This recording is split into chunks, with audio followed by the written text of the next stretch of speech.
No matter how powerful we think we are, no matter how advanced our technology, how tall our buildings, how strong our economies, there comes a moment when nature humbles us in ways we cannot ignore. When we look at the floods in Pakistan, we are reminded of something profound: the fragility of life, the temporary nature of everything we hold dear, and the illusion that we are in control.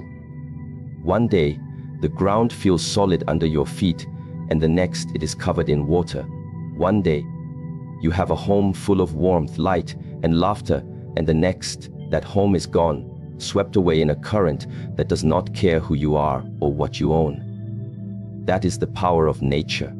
And that is why we need to understand that the only strength that truly matters is not the one outside. It is the one inside. The images from Pakistan are heartbreaking: villages submerged, people carrying their children on their shoulders, families wading through chest-deep water with nothing but the clothes on their backs. They had houses, cars, fields, businesses, and in a single night, everything changed. And yet, when you look into their eyes, you see something extraordinary. You see resilience. You see the determination to live, to keep moving, even when the world around them has collapsed. That is a lesson for all of us, because if we think disasters only happen somewhere else, we are lying to ourselves. If we think storms, floods, fires, or earthquakes will never touch us because we live in comfort, because we live in the United States, then we are living in an illusion. Life does not knock before it enters. It comes when you least expect it, and it always asks the same question: are you ready? Not ready with money, not ready with possessions, but ready in your mind, in your spirit. When nature unleashes its force, you realize something very important: everything you were chasing, everything you thought mattered, can be gone in a heartbeat. Your car, your house, your furniture, your gadgets, all of it can disappear. And then you are left with the only thing that cannot be taken away: your inner strength. This is why I always say, do not measure your life by what you own, measure it by what you can withstand. Because when the floods come, and they will come in one form or another, you will discover whether you built your life on sand or on stone. In moments like these, some people break and others rise. Why? It is not because one person is luckier than the other, not because one person is richer or has more resources. No, it is because of what they carry inside. When everything outside collapses, the only thing that can keep you standing is your inner foundation. This is why people who seem ordinary can do extraordinary things in times of crisis.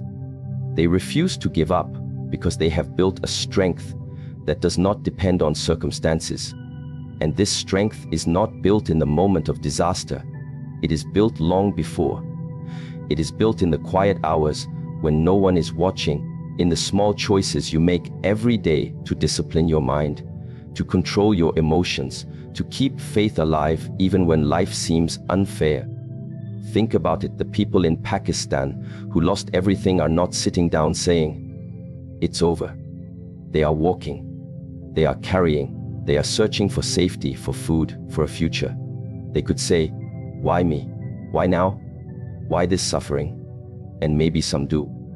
But the majority keep moving because they know one truth: you cannot control the water, but you can control your will. You cannot stop the rain, but you can refuse to drown in despair. This is the kind of strength we all need, not just in times of natural disaster, but in life itself. Because floods come in many forms. Sometimes it is water that floods your home. Sometimes it is problems that flood your mind. Sometimes it is pain that floods your heart. And when those floods come, you need to ask yourself, will I let this situation define me, or will I rise above it? When we hear about Pakistan, some of us feel sympathy, some feel pity, but the wise will feel something deeper, a sense of responsibility to learn from this. Because if you ignore the lesson life is teaching you through someone else's experience, life will find a way to teach it to you personally. Right now, the flood is in Pakistan, but tomorrow it could be somewhere else. Tomorrow it could be your town facing a hurricane, your state facing wildfires, your home facing an economic collapse. And when that day comes, you will have no time to prepare your mind if you did not start today. This is why I say, the time to build strength is not when the storm hits, the time to build strength is now, when the sun is shining, when the ground feels solid. Because storms do not send invitations, they just arrive. And the only thing they respect is preparation. Let us look deeper at what this means. Preparation is not about hoarding supplies or building walls. Preparation is about building character. It is about understanding that nothing outside of you is permanent, so you do not attach your identity to things that can be taken away. If your sense of worth comes from your possessions, then when those possessions are gone, you will feel worthless. If your sense of security comes from your comfort, then when that comfort disappears, you will feel lost. But if your sense of worth comes from who you are inside, your discipline, your faith, your resilience, then even if you lose everything, you will still stand tall. I want you to imagine for a moment that everything you have is gone. Your home, your car, your bank account, your job, gone. Would you still have the strength to live? Would you still have hope? Would you still find a reason to keep going? If your answer is no, then you are building your life on weak foundations. Because the truth is, life will take things from you. That is not negativity, that is reality. People you love will leave. Jobs you depend on will end. Comforts you enjoy will fade. And if your happiness is tied to those things, then your happiness will drown with them. But if your happiness comes from something deeper, something that no flood can touch, then you will always have the power to rise again. So ask yourself today, what am I building my life on? Am I building on sand, the sand of possessions, of comfort, of illusion? Or am I building on stone, the stone of character, of discipline, of inner strength? Because when the floods come, the answer will be clear. The floods will reveal what is real. They will expose what you depend on. And in that moment, there is no pretending. Either you have strength inside, or you do not. Either you can adapt, or you cannot. Either you rise, or you drown. It is that simple. Now, do not misunderstand me. I am not saying you should not have comfort, or that you should not work for success. No, work for success. Build a good life. But do not let those things be the foundation of your identity. Let them be blessings, not anchors. Because when blessings become anchors, you will sink when life pulls them away. But when blessings are just that, blessings, you can lose them and still stand, because your anchor is not in things. Your anchor is in principles. Your anchor is in values. Your anchor is in an inner strength that nothing can wash away. This is the greatest lesson the floods in Pakistan can teach us. Life is fragile, but the human spirit can be unbreakable if you choose to make it so. And that choice is yours. Every day, with every thought, with every action, you are either strengthening your foundation or weakening it. You are either building resilience or building dependency. You are either preparing for the storms of life or pretending they will never come. Which one are you doing? When you wake up tomorrow, remember this: the flood is not just a news story. It is a warning. It is a lesson, and it is a call to action. Build your strength now, because life will test you. And when it does, may you be the one who stands when everything else falls. Many people look at the floods in Pakistan and think, that's so far away. That's their problem, not mine. But let me tell you something: a crisis in one nation is a warning for every nation. Disasters do not recognize borders. They do not respect flags. They do not check passports. They strike where they will, when they will. The floods that swallowed entire villages in Pakistan were not planned, and they were not polite. They did not ask for permission. And that is how life works. The problems that knock on your door will not send you a letter first. They will arrive when you least expect them. So the wise do not look at a tragedy and say, that is not me. The wise look and say, that could be me. That could be my family. That could be my country. What can I learn from this before it is my turn? When you see the images coming out of Pakistan, families standing on rooftops, waiting for rescue, mothers holding children above the water so they can breathe, men trying to save livestock because that is all they own, you have to understand something. They did not plan for this. They had lives like you. They had routines. They woke up, they worked, they laughed, they dreamed. And in one night, everything changed. Do you think they expected this? No. Just like you don't expect a disaster in your own life. You don't expect the flood. You don't expect the storm. You don't expect the illness. You don't expect the financial collapse. But it happens. And when it does, the question is not, why me? The question is, am I ready? The USA is strong. We have infrastructure, technology, systems. We believe we are prepared. But strength is not measured by technology alone. Strength is not just about buildings or machines or systems. Strength is in the spirit of the people. Because when the water rises high enough, it does not care how powerful your nation is. It does not care how many skyscrapers you have. Water will swallow everything that is built on weak foundations. And that is a metaphor for life. What are your foundations? If they are weak, you will fall. If they are strong, you will stand. And you must build those foundations now, not later. Do not think this is only about floods or natural disasters. Life sends floods in many forms. There are floods of doubt, floods of fear, floods of pain. Some of you have already experienced this. Maybe you faced a flood in your personal life, a divorce, a betrayal, a loss, a failure that left you broken. Did you drown in it? Or did you swim? Did you let it carry you away? Or did you stand strong against the current? These floods test the core of who you are. And if you were weak in those moments, that is okay, because now you know. You know that you need to prepare. You know that strength does not come by accident, it is built. It is trained. Just like the body becomes strong when you exercise it, the mind and spirit become strong when you discipline them. Now, look at Pakistan again. Look at those who lost everything. Some of them are hopeless, yes. Some of them have given up. But others, they are fighting. They are not waiting for rescue. They are rescuing themselves.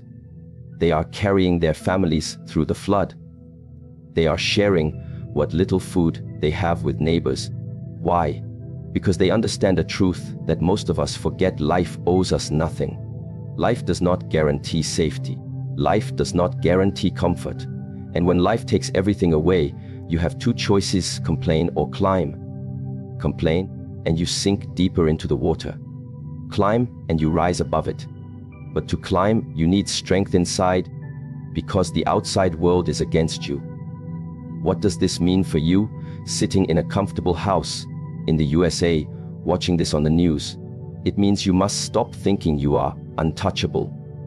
It means you must stop believing that tragedies only happen to other people, because when you think that way, you become lazy. You become complacent. You stop growing. You stop preparing. And then when life tests you, you fail. Not because you were unlucky, but because you were unprepared. Do not let that happen to you. Do not let the comfort of today make you blind to the storms of tomorrow. The lesson here is simple. When a disaster happens somewhere else, use it as a mirror. Ask yourself, if this happened to me, what would I do? Am I mentally ready? Am I spiritually ready? Do I have the resilience to lose everything and still keep moving? If the answer is no, then start today. Start building that resilience. Start practicing gratitude for what you have so you do not panic when you lose it. Start practicing letting go of small things so that when big things are taken, you can still stand, because nothing outside of you is permanent. Everything can be taken away. Your job, your money, your home. The only thing that can never be taken from you is your inner strength, and that is why you must make it unbreakable. How do you build this strength? You start by changing how you think. Stop saying, That's not my problem. Start saying, what can I learn from this? Stop saying, it will never happen to me. Start saying, if it happens to me, I will be ready. This is how warriors think. A warrior does not hope for battle, but a warrior prepares for it. And you are a warrior in life. Your battles will not always be physical, but they will test you just the same. If you think life will never hit you hard because you live in a rich country, because you have insurance, because you have a job, then you are already weak. Because when life does hit you, and it will, you will not know how to stand. But if you train your mind, if you harden your spirit, if you learn to adapt, then nothing can break you. Not floods, not storms, not loss, nothing. There is another lesson here, humility. We think we control the world. We think we control nature. We build dams, we build levees, we build machines, and we believe we are safe. But then, nature shows us how small we are. A flood comes, and all our machines are useless. All our systems fail. And in that moment, you realize the truth: control is an illusion. Safety is an illusion. The only real safety is in your ability to adapt. The only real control is in how you respond when everything goes wrong. This is what we must learn, not just as individuals, but as nations. America must learn this too, because if we think we are immune to disaster, we are fools. The question is not if the storm will come. The question is when, and when it comes, will we be ready? So when you see Pakistan underwater, do not turn away. Do not scroll past it. Do not say, that is far away. Look at it and feel the weight of the lesson. Look at it and understand life can change in a single day. And when it does, your preparation, or your lack of it, will decide whether you sink or swim. Use this time wisely. Build your character, build your courage, build your capacity to handle pain, because life will test you. And when it does, you do not want to just survive. You want to rise.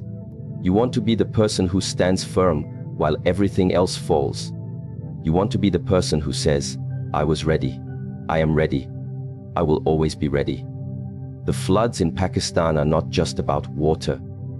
They are about awareness. They are about reminding us of what matters. They are about stripping away the illusion that comfort is permanent. And they are about calling us to action, not tomorrow, not someday, but today.